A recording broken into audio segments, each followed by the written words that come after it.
Deuxièmement, nous avons besoin de négocier. Les négociations doivent aborder le sujet de la frontière.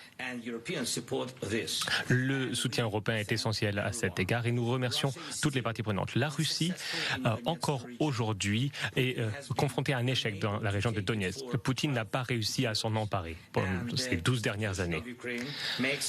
De par la constitution de l'Ukraine, il est impossible d'abandonner du territoire ou d'échanger des territoires.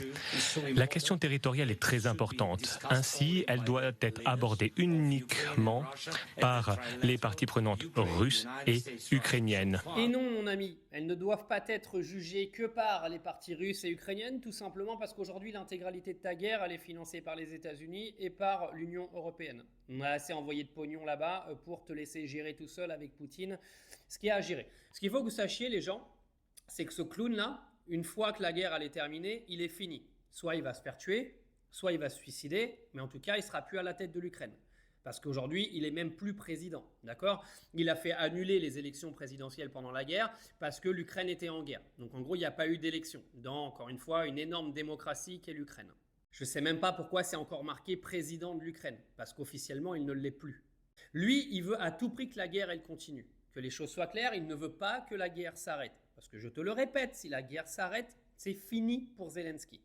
Lui, son but, c'est de faire durer aussi longtemps que possible. Parce que de toute façon, il n'est pas débile, c'est un chef d'État qui est en guerre. Il sait très bien que Vladimir Poutine ne va pas retirer ses troupes de Donetsk, de Lugansk, etc. Il ne retirera pas ses troupes, Poutine. Donc Zelensky, il se dit quoi ? Il se dit, moi, je ne vais pas céder les territoires. La Russie, de toute façon, partira jamais des territoires qu'ils sont en train d'essayer de conquérir. Et plus je vais faire durer, plus je vais pouvoir rester en place et plus ma vie se prolongera. Oui, parce que Zelensky, je te le redis encore une fois, si cette guerre se termine, c'est terminé pour lui.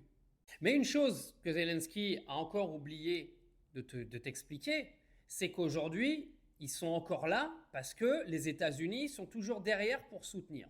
Donald Trump, au fur et à mesure, montre clairement que son soutien à l'Ukraine, il va disparaître et qu'il en a ras-le-bol de devoir payer pour un gars qui ne veut jamais aller à la table des négociations. Parce que vous pouvez raconter ce que vous voulez avec Poutine, etc., etc. Volodymyr Zelensky ne veut pas négocier quoi que ce soit.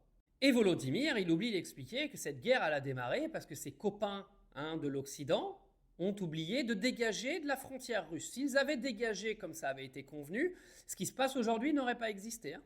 Donc là, ils vont tous se pointer pour aller voir Trump aujourd'hui. J'ai hâte de voir la réception de Donald Trump avec ses copains de l'Union européenne et de l'Europe ukrainienne, comme on veut nous la faire gober. J'ai hâte de voir, parce que vu le respect qu'a en ce moment Donald Trump avec les gens de l'Union européenne, je ne pense pas qu'ils vont être reçus avec un beau tapis rouge, avec un serrage de main à la sortie de l'avion et avec des avions d'escorte au-dessus d'eux. Je ne pense pas.